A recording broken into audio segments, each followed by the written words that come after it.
friends, welcome to our channel Mom and Me. இன்னைக்கு நம்ம பார்க்க போறது சில்லி பன்னீர் ரெசிபி.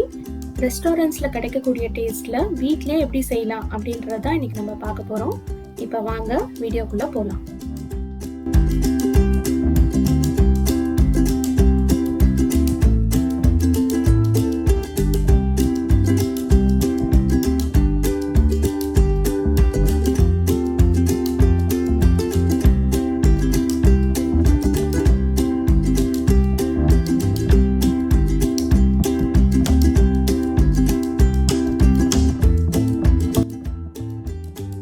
சில்லி பன்னீர் செய்யறதுக்கு பன்னீரை ஃபர்ஸ்ட் இந்த மாதிரி கியூப்ஸா கட் பண்ணி வச்சுக்கலாம்.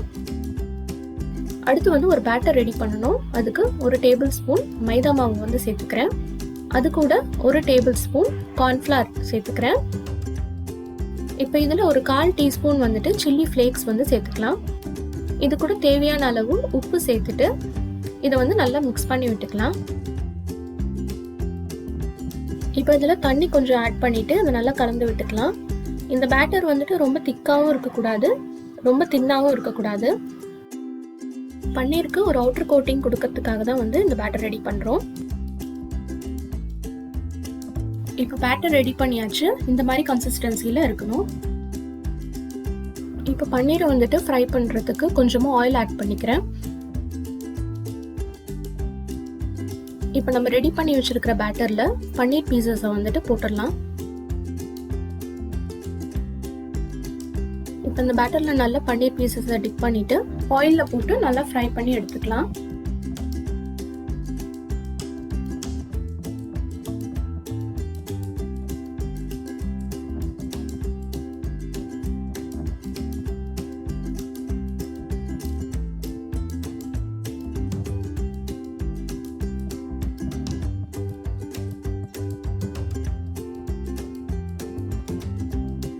இப்போ பன்னீர் எல்லாம் நல்லா கோல்டன் ப்ரௌன் ஆயிடுச்சு. இப்போ இதை ரிமூவ் பண்ணிடலாம்.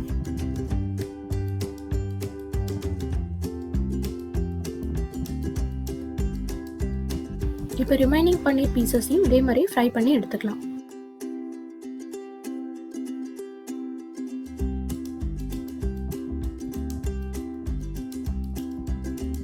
அடுத்து இப்போ அதே ஆயிலில் 4-5 பல்லு பூண்டை இந்த மாதிரி சின்ன சின்னதாக சாப் பண்ணி சேர்த்துக்கிறேன். இந்த பூண்டு நல்லா கோல்டன் ப்ரௌன் கலரில் வரணும். ஒரு பெரிய வெங்காயத்தை இந்த மாதிரி கியூப்ஸாக கட் பண்ணி வச்சுருக்கேன். அதே மாதிரியே கேப்சிகமையும் கியூப்ஸாக கட் பண்ணி வச்சுருக்கேன். இப்போ இது ரெண்டுத்தையும் இதில் சேர்த்துக்கலாம். இது கூட ஒரு பச்சை மிளகாவையும் இந்த மாதிரி ஸ்லிட் பண்ணி சேர்த்துருக்கேன். இப்போ இது கொஞ்சம் நல்லா வதக்கிக்கலாம். இப்போ இதில் ஒரு காஞ்ச மிளகாவை கிள்ளி சேர்த்துக்கிறேன். இப்போ இது கூட தேவையான அளவு உப்பு சேர்த்துக்கிறேன்.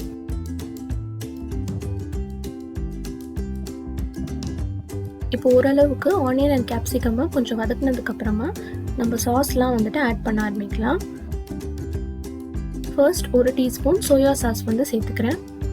அடுத்து டொமேட்டோ சாஸ் ஒரு 3 டீஸ்பூன் சேர்த்துக்கிறேன். அடுத்து கிரீன் சில்லி சாஸ் ஒரு 2 டீஸ்பூன் சேர்த்துக்கிறேன். இப்போ இது எல்லாத்தையும் நல்லா மிக்ஸ் பண்ணி விட்டுக்கலாம்.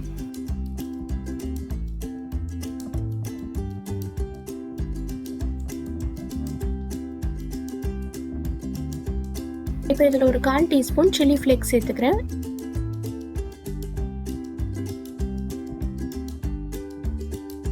இப்போ இதில் தேவையான அளவு தண்ணி ஆட் பண்ணிக்கிறேன். உங்களுக்கு ட்ரையாக வேணும் அப்படின்னா நீங்கள் கொஞ்சமாக தண்ணி ஆட் பண்ணால் போதும். ஒருவேளை உங்களுக்கு கிரேவி மாதிரி வேணும்னா அதுக்கு தகுந்தாப்புல நீங்கள் தண்ணி ஆட் பண்ணிக்கோங்க. இப்போ இதில் ஒரு 1/4 டீஸ்பூன் லெமன் ஜூஸ் ஆட் பண்ணிக்கிறேன். உங்கள்கிட்ட வினிகர் இருந்தால் அதுவும் நீங்கள் ஆட் பண்ணிக்கலாம்.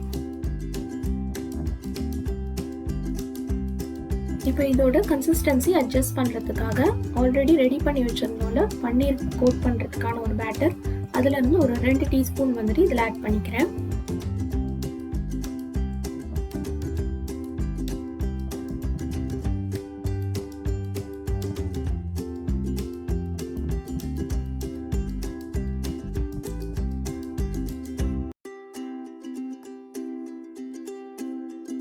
இப்போ இதில் ஒரு 1/4 டீஸ்பூன் பெப்பர் பவுடர் ஆட் பண்ணிக்கிறேன்.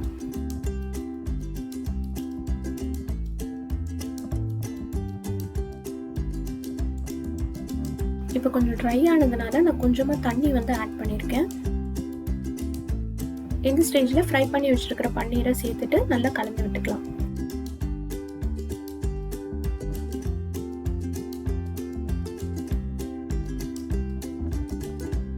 இப்போ இது எல்லாத்தையும் நல்லா கலந்து விட்டாச்சு. ஃபைனலாக இதில் ஸ்ப்ரிங் ஆனியன் சேர்த்துட்டு கலந்து விட்டுக்கலாம்.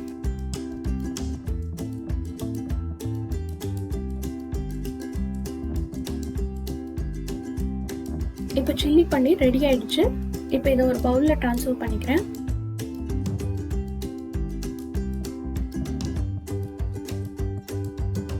இந்த சில்லி பன்னீர் ரெசிபியை நீங்களும் கண்டிப்பாக உங்கள் வீட்டில் ட்ரை பண்ணி பாருங்கள். இந்த சில்லி பன்னீர் நூடுல்ஸ், ஃப்ரைட் ரைஸ் இது கூட சேர்த்து சாப்பிட்றதுக்கு ஒரு பெஸ்ட் காம்பினேஷனாக இருக்கும். ஈவன் நீங்கள் இதை ஸ்டார்டர் மாதிரி கூட சாப்பிடலாம். இந்த சில்லி பன்னீர் ரெசிபி உங்களுக்கு பிடிச்சிருந்ததுன்னா இந்த வீடியோவை லைக் பண்ணுங்கள். உங்கள் ஃப்ரெண்ட்ஸ்க்கும் இந்த வீடியோவை மறக்காமல் ஷேர் பண்ணுங்கள். எங்கள் சேனலையும் சப்ஸ்கிரைப் பண்ணிக்கோங்க. கூடவே பக்கத்தில் இருக்க பெல் ஐக்கானையும் கிளிக் பண்ணிக்கோங்க. அப்போ தான் நாங்கள் போடுற அடுத்தடுத்த வீடியோஸ் எல்லாம் உடனே உங்களுக்கு நோட்டிஃபிகேஷனில் வரும். உங்களை இன்னொரு இன்ட்ரெஸ்டிங் செட் ஆஃப் வீடியோட நெக்ஸ்ட் டைம் நாங்கள் மீட் பண்ணுறோம். Until then, take care. Bye.